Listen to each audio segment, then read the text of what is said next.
Már érdemes a hőtermelést nézni az autónak a tetején, hogy rezeg a levegő. Természetesen ez már kerozinnal üzemel, nagyjából egy 150 literes kerozintartály található ott a hajtómű alatt.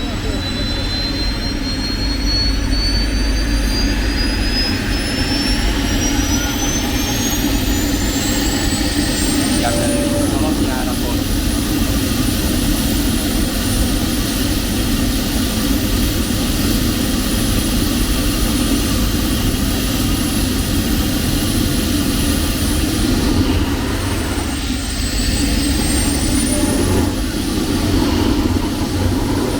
És mostantól lehet előtte sétálgatni. Álljatok le a gázsugárba, ha valahol, akkor itt érdemes kipróbálni, nem aktív repülőgép mögött.